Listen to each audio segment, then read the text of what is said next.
Monorail চলে এসেছে। আমি এখন এই ট্রেনে করে কেএল সেন্টার যাব। চলো, এখানে কানেক্টিভিটি এবার দেখুন, আপনি কোন দিকে যাবে ডিপেন্ড করবে তার উপরে। চারিদিকে এখানে শুধু কানেক্টিভিটি আছে। তো আমি প্রথমে যাব এয়ারপোর্ট কানেক্টিভিটি। প্রথমে আমি জিজ্ঞেস করে নিই এখানে কেএল ট্রানজিটে যে কত টাকা তোমার টিকিট চার্জিং পড়বে এয়ারপোর্টের। বোর্ডিং শুরু হয়ে গিয়েছে ফুকেটের জন্য, আমি বেরিয়ে পড়েছি। গুড মর্নিং বন্ধুগণ, কেমন আছেন আপনারা? তো আমি এখন কুয়ালালামপুরে, আজকে লাস্ট মালয়েশিয়াতে। তো আমি আজকে এখান থেকে বেরিয়ে যাচ্ছি থাইল্যান্ড। তো আমার 3টের সময় ফ্লাইট আছে। তো আমি বেরিয়ে পড়েছি, মোটামুটি 10টা সাড়ে 10টা বেজে গিয়েছে। মোটামুটি আগে থেকে বেরিয়ে যাওয়াই বেটার, কারণ আমি ইউজ করব পাবলিক ট্রান্সপোর্ট। এখান থেকে বাই মনোরোল হয়ে কেএল সেন্টার যাব, ওইখান থেকে বাই বাসে করে এয়ারপোর্টে যাব। তো মোটামুটি 2 ঘন্টা টাইম লাগবে, ট্রান্সপোর্টে যেতেই টাইম লাগবে। তো আগে থেকে বেরিয়ে যাওয়াই বেটার। তো চলো, আজ থাইল্যান্ড, মালয়েশিয়া, কুয়ালালামপুরকে টাটা বাই বাই বলছি। খুব সুন্দর এক্সপিরিয়েন্স ছিল। আমি লাস্ট 2 দিন এইখানে ছিলাম। ওয়েলকাম টু ওয়াকাকক। ইহা পর মানে এইখানে খুবই সুন্দর অ্যাকোমোডেশান, এখানকার সিটি খুব সুন্দর, প্রত্যেকটা জিনিসের সাথে কানেক্টেড। বাস, ট্রাম, মেট্রো, ট্রেন সবার সাথে কানেক্টেড অল ওভার কুয়ালালামপুর। এখানে ফুডও খুব সুন্দর। নন ভেজিটেরিয়ান যারা আছে তো তাদের বলতেই হবে না, কোনো প্রশ্নই নেই। আর রুম টুম সব কিছু নিট অ্যান্ড ক্লিন। আমার মনেই হয় না যে আমি একটা মুসলিম কান্ট্রি কুয়ালালামপুর মালয়েশিয়াতে আছি। তো চলো, next time going to Buddha country, it's now Thailand. Let's go. এখন যাবো একটু লাঞ্চ করতে, তারপর by metro, then bus, then airport. চলো, গুড নাইট।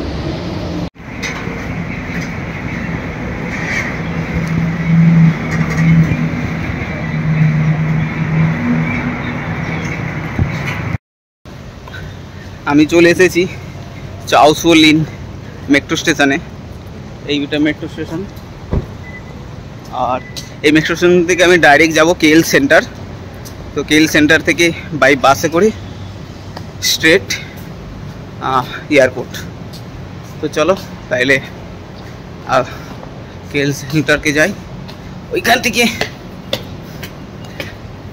ডাইরেক্ট বাস ধরবো এয়ারপোর্টে। আই থিঙ্ক বাসেই যেতে হবে, কারণ ট্রেনে কস্টলি। ট্রেনে আই থিঙ্ক পড়ে যাবে না হলেও 50 রিঙ্গিতের বেশি। মাত্র কত কিলোমিটার, 50 কিলোমিটারে 50 রিঙ্গিতের বেশি পড়ে যাবে ট্রেনে, এক্সপ্রেস ট্রেন। তার থেকে বেটার তোমার বাস। 16 রিঙ্গিতে এসেছি, জানি না আবার যাওয়ার সময় কত লাগে, দেখছি। চলো, খুব সুন্দর কানেক্টিভিটি এদের। ডাইরেক্ট এখান থেকে আরেকটা স্টেশনে যাবো কেএল, সেখান থেকে ডাইরেক্ট বাস ধরবো এয়ারপোর্ট। মানে তোমার বাড়ির পাশ থেকেই সমস্ত ধরনের কানেক্টিভিটি থাকবে। এখানে এই সিস্টেমটা ভালো হয়েছে। এখানে মনোরেলটা অল ওভার গোল করে তোমার এতে ঘোরে, কেএলে ঘোরে, কুয়ালালামপুরে পুরো সিটিতে ঘোরে, আর তার সাথে বাস কানেক্টিভিটি। आप लोग देख सकते हैं मैं चाओ सुओ लिन রেল স্টেশনে চলে এসেছি। এটা চাও সুও লিন। এখানে রেল স্টেশনগুলো খুব ছোটো ছোটোই হয়, খুব বেশি বড় হয় না। ধরে নাও আমাদের ইন্ডিয়ান বগিতে 2টো বগি আসবে এখানে। তো আর এখানে লোকজন সংখ্যা, আজকে সোমবারের কিন্তু দেখো লোকজন একদম নেই। এখন 10টা সাড়ে 10টা বেজে গিয়ে, সাড়ে 10টার কাছাকাছি হয়ে গিয়েছে। তো সেক্ষেত্রে যেইভাবে যে ইনফ্রাস্ট্রাকচার বানিয়েছে সেইভাবে কিন্তু অতটা লোভ হয় না। লোভ হয় আফটারনুন, মানে বিকেলের পর থেকে। আর কিছু কিছু জায়গার সেক্টর আছে যেগুলো হচ্ছে অফিস আওয়ার সেক্টর, তো সেইখানে ভিড় হয়। যেমন এখান থেকে আমি মনোরেলে যাব, দেখবে মনোরেলে খুব ভিড় হবে তখন।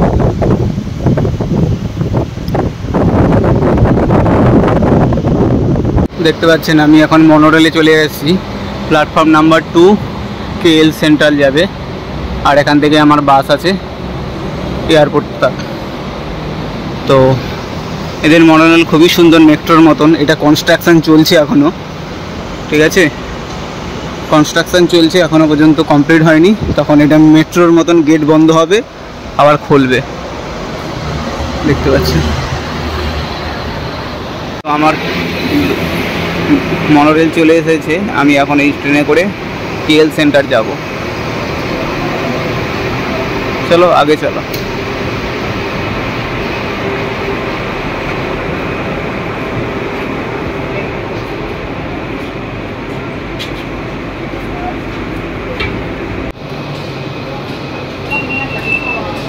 দেখতে পাচ্ছেন এখানে কানেক্টিভিটি। এবার দেখুন আপনি কোন দিকে যাবে ডিপেন্ড করবে তার উপরে।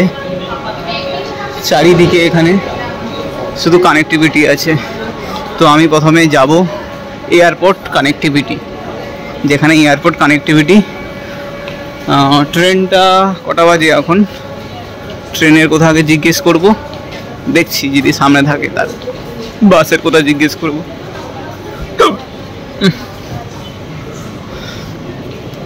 অনেক বড় এটা কেএল সেন্টার, এটা ট্রান্সপোর্টেশন হাব।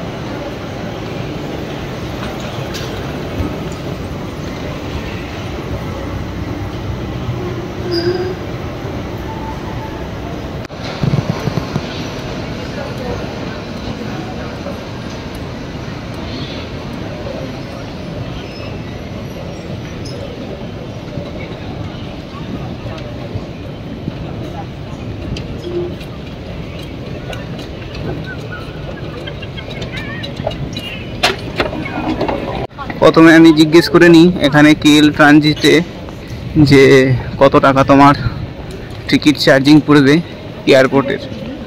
প্রথমে জিজ্ঞেস করি আগে। कैशलेस যদিও লেখা আছে, জানি না। ও यहाँ पर मोबाइल पेमेंट, जीपे, एप्पल पे, सैमसंग पे सब एक्सेप्ट, और डेबिट कार्ड क्रेडिट कार्ड भी अवेलेबल चलेगा। तो मैं पूछूंगा मैम के कितना प्राइस है। দেখছেন এখানে আগের দিন যখন আমি জাকার্তা থেকে এতে এসেছিলাম, ওই তোমার কুয়ালালামপুর এসেছিলাম, সেদিন আমি সন্ধ্যাবেলায় 8টার সময় আমি এতে চলে গিয়েছিলাম। পায়ে হেঁটে প্রায় 4 কিলোমিটার সফর করে বলেছিলাম। কিন্তু আমার যদি জানা থাকতো যে কেএল সেন্ট্রালের উপর থেকে পুরো কানেক্টিভিটি ছিল, বাট সেই দিন একটু তাড়াতাড়ি ছিল জানতাম, বাট কোথায় যেতে হবে কোথায় যেতে হবে না, কীরকম প্রাইস পড়বে সেটা বুঝতে পারতাম না। সেই হিসাবে আমি 4 কিলোমিটারই হেঁটে চলে গিয়েছি। খুব সেদিন কষ্ট হয়েছিল, বাট জানা ছিল না বলে। বাট আজকে আমি বুঝতে পারছি এখানে কানেক্টিভিটি এত সুন্দর, মাত্র 3-4 রিঙ্গিতে আরামসে আমি ওখানে যেতে পারতাম। এটা ছিল আমার খুব খারাপ দিন ছিল সেই দিন। তো চলো আজকে আমি তোমাদেরকে বলে দিচ্ছি, যারা মালয়েশিয়াতে আসবেন কুয়ালালামপুরে আসার পরে এয়ারপোর্ট থেকে একদম সেন্ট্রালে আসবেন কেএল সেন্টারে। কেএল সেন্টার থেকে সমস্ত ধরনের কানেক্টিভিটি পাবেন। 8-8খানা তোমার হচ্ছে কানেক্টিভিটি আছে এখানে। বাস পাবে, মনোরেল পাবে, কেটিএম কাউন্টার পাবে, সব ধরনের অ্যাভেলেবেল আছে। তো একটু কেয়ারফুলি থাকবে, একটু জিজ্ঞেস করে নেবে, টাইম হাতে রাখবে, তাহলে তোমাদের কোনো অসুবিধা হবে না। চলো এখন আমি বাস টার্মিনালে যাব বাই একে যাওয়ার জন্যে, ইন্টারসিটি তোমার এয়ারপোর্টে যাওয়ার জন্যে। লাস্ট পর্যন্ত আমি বাসের টিকিটই নিলাম, কারণ বাসের টিকিটেরই দাম কম পড়বে। আমি আগেও বলেছিলাম, ওখানে দেখিয়েছি আপনাদেরকে পার প্যাসেঞ্জার কেটিএম যে মেট্রো রেল আছে 55 রিঙ্গিত করে লাগছে। বুঝতে পারছেন, 55 রিঙ্গিত মানে ইন্ডিয়ান রুপিতে 1100 থেকে 900 টাকার কাছাকাছি। 900 নয়, 1000 টাকার কাছাকাছি। আর আমি বাসে যাচ্ছি, একই টাইম, মোটামুটি 45 মিনিট টাইম লাগে, বেশি লাগে না। 50 কিলোমিটার দূরত্ব, আমি মাত্র 15 রিঙ্গিতে যাচ্ছি। আবার এসি বাস, দেখতে পাচ্ছেন স্কাই বাস, এই বাসে আমি প্রথমে এসেছিলাম। তো আপনারা যখন আসবেন এয়ারপোর্ট থেকে কুয়ালালামপুর থেকে এয়ারপোর্ট, তো আপনারা অবশ্যই বাসে আসবেন। চিপ অ্যান্ড বেস্ট বাস, ভালো সার্ভিসও আছে। তো চলো 11টা 20-তে আমার টাইম আছে, এখন বাজে 11টা 10, আর 10 মিনিটের মধ্যে আমাকে ওখানে যেতে হবে। চলো এয়ারপোর্টে একবারে কথা বলছি। দেখতে পাচ্ছেন লাক্সারি বাস, পুরো ফুল এসি চলছে। আর সার্ভিস দেখুন, এখনও ভর্তি হয়নি, মোটামুটি 10-15 জন এসেছে, আই থিঙ্ক পুরো ভর্তি হয়ে যেতে পারে। ফুল লাক্সারি আর full AC, in cheap and best. এটা আপনারা সবাই মনে রাখবেন, এটা অবশ্যই বাস জার্নি করবেন, হাতে টাইম রাখবেন 1 ঘন্টা কেএল সেন্টার থেকে এয়ারপোর্ট যাওয়ার জন্য, আলাদা করে 1 ঘন্টা এটা। ওকে, তো চলো let's go Kuala Lumpur two Bangkok. Not Bangkok नहीं जा रहा हूँ मैं, আমি ফুকেট যাচ্ছি।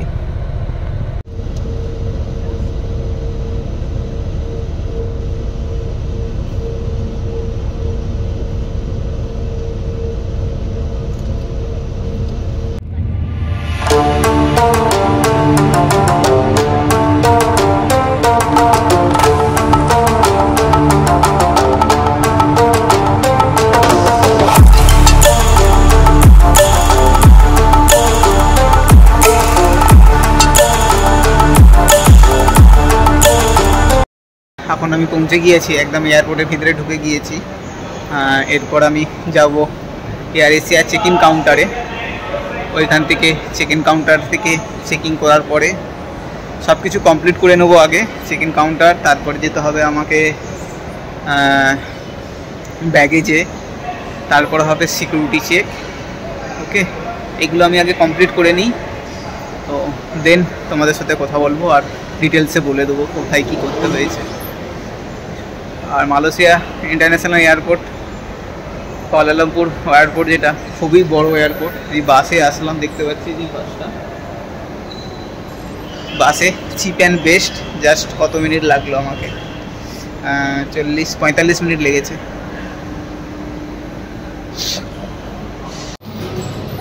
তো আপনারা দেখতে পাচ্ছেন আমি এখন একদম ইন্টারন্যাশনাল এয়ারপোর্টের ভিতরে ঢুকে গিয়েছি। এই জায়গাটা হচ্ছে তোমার সমস্ত শপিং মল, সিম কার্ড নিতে পারো, খাওয়া দাওয়া করতে পারো, এখানে ওয়েট করতে পারো। তো আমি একদম স্ট্রেট যাব, ডিপারচার অনেকটাই দূর, ওই উপরে উঠতে হচ্ছে, দেখতে পাচ্ছ।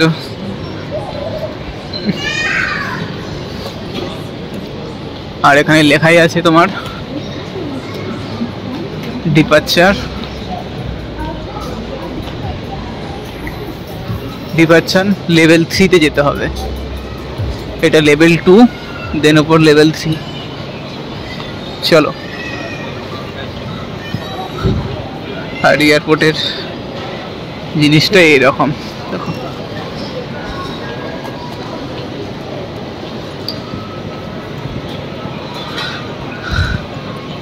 আমি তো একদম লাঞ্চ কমপ্লিট করে এসেছি, তো আমার কোনো চিন্তাই নাই খাওয়ার দাওয়ারের।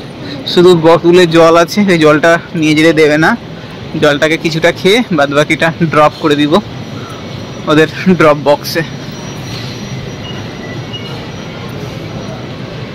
খুবই সুন্দর এয়ারপোর্ট, দেখতে পাচ্ছ। চলো, আমি একদম ডিপারচার এতে চলে এসেছি। আমি এখন খুঁজছি air Asia counter, air Asia counter আগে, ইন্টারন্যাশনাল ডিপারচার আগে। চলো, আগে ইন্টারন্যাশনাল ডিপারচারে যেতে হবে তোমাকে। দেখছো কত বড় এয়ারপোর্ট ভেতরে।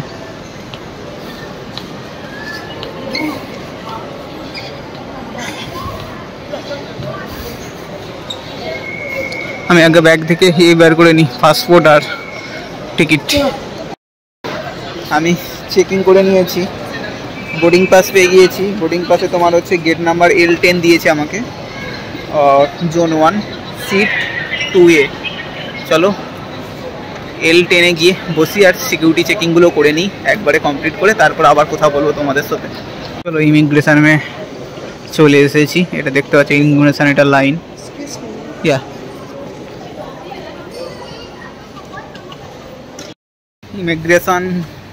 ইমিগ্রেশন হয়ে গিয়েছে, সিকিউরিটি চেকিং হয়ে গেছে। সিকিউরিটি চেকিংয়ে কিছু খুলতে হয় না, পুরো ব্যাগ সমেত ভেতরে ঢুকিয়ে দিয়েছি। আর এখানে তোর পার্সোনাল কোনো চেকিং নেই, শুধুমাত্র এই চেকিং, ব্যাগ চেকিং করে নিয়েছে। পকেটে মোবাইল টোবাইল সবই ছিল, কিছুই চেকিং করেনি। I think Malaysia is safe, সেই জন্যে এত কিছু চেকিংস করে না, যেটা ইন্ডিয়ান আমাদের প্রত্যেকটা এয়ারপোর্টে ব্যাগ খুলে চেকিং করতে হয়, প্লাস হচ্ছে তোমার তারপর হচ্ছে প্রত্যেকটা তোমার পকেটে কোনো ডিভাইস থাকা যাবে না, বেল্ট খুলতে হয়, এগুলো সব কিছু করে। বাট এখানে কিচ্ছু করেনি, তো খুব স্মুথ ছিল, কিছুই নাই। এখানে তো এক্সিট স্ট্যাম্প লাগিয়েছে, এখানে তো কিছু বলবে না। সবচেয়ে এখন ভাবছি যে এতে থাইল্যান্ডের ফুকেটে আজকে লাস্ট ডে 11 নভেম্বর হচ্ছে ইন্ডিয়ানকে নিয়ে, মানে ইন্ডিয়ানের জন্যে তোমার আছে, লাস্ট দিন আছে আজকে। জানি না লাস্ট দিন তোমার হচ্ছে ভিসা ফ্রি দেবে কিনা, না যদি ভিসা ফ্রি দেয় ভিসা অন অ্যারাইভেল নিতে হবে 2000 থাই বাট, আর processing fees 200 Thai baht I think. তো চলো দেখছি কি হয়, তারপরে আপনাদের সাথে আলোচনা করব। এই জায়গাটা পুরোটা হচ্ছে ডিউটি ফ্রি এলাকা, যা নিবে কোনো ট্যাক্স লাগবে না। আর এখানে গ্রোসারি মার্ট, সুপার মার্ট সব কিছুই পাবে। ও আমার জলের বোতলও নিয়ে চলে এসেছি। চলো ডিপার্চার एल गेट এইটা। तो मैं अभी मेरा जो एल गेट है उसका सामने आ गया, देख सकते सामने। ओ नीचे सिक्योरिटी चेकिंग, ओ सॉरी सॉरी सॉरी, এই দেখো নিচে সিকিউরিটি চেকিং চলছে। ইয়েস, আমি ফোন বন্ধ করছি। চলো আমি একদম এয়ারপোর্টের ভেতরে আমার গেট নাম্বারে চলে এসেছি। এখানে ট্রাভেল ক্লাব লাউঞ্জ, यहाँ पर ট্রাভেল ক্লাব লাউঞ্জ আছে, বাট আমাদের যে তোমার ক্রেডিট কার্ড বা ডেবিট কার্ড আছে সেটাতে অ্যাকসেপ্টেবল করবে না এরা, কারণ হাইফাই আমেরিকান এক্সপ্রেস বা আদার কিছু এসব যেগুলো হাইফাই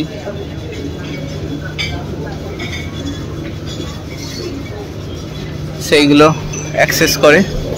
তো আমি সামনের দিক দিয়ে গেটে ঢোকার জন্য দেখছি গেটে ঢুকতে পারো না। আমার L10-এ যেতে হবে, L10।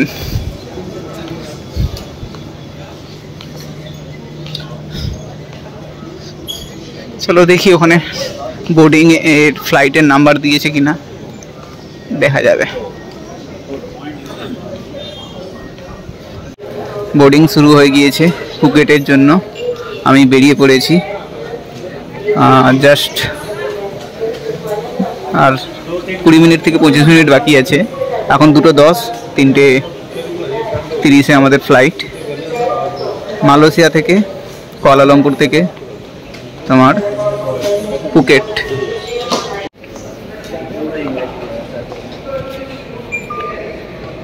थाईलैंड जा रहे हैं।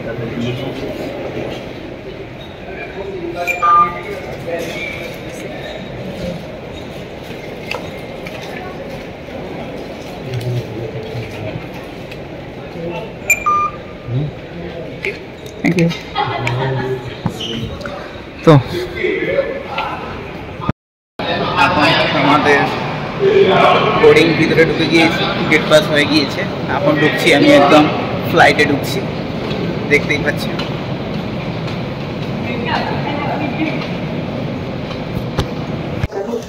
Sila palugod ng palisili na siguro kami. Kami na nagbubanata ko na basically international na sa কত জায়গায় চেকিং হয় দেখো, আবার এখানে এসে চেকিং হচ্ছে। অ্যাকচুয়ালি লেটে ঢোকার কারণ হচ্ছে এখানে যারা সব ব্যাগেজ নিয়ে এসেছে, ব্যাগ রাখতে রাখতে টাইম ওয়েস্টেজ হয়ে যায়। এ দাঁড়িয়ে আছি এখন, তখন এখন তারা শুধু ব্যাগেজ তুলছে উপরে, এই জন্য প্রবলেমটা বেশি দেরি হয়।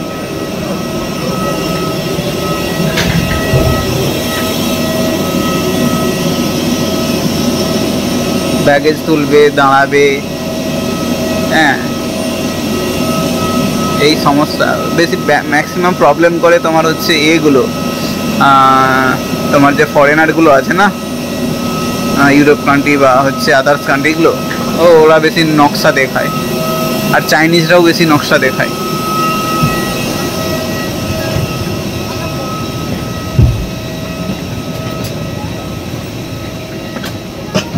मेरा 2A 2A।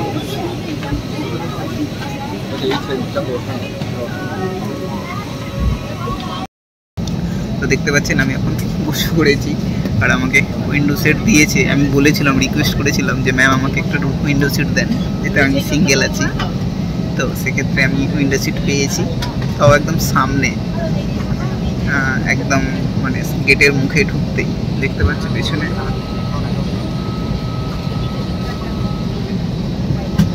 তো চলো একদম ফুকেটে গিয়ে কথা বলবো একদম, আর মাঝে ফ্লাইট উড়ার সময় কিছু আপনাদের দৃশ্য দেখা ভালো লাগবে ওটা। আর টোটালিটা সমুদ্রের উপরেই ফ্লাইটটা যাবে।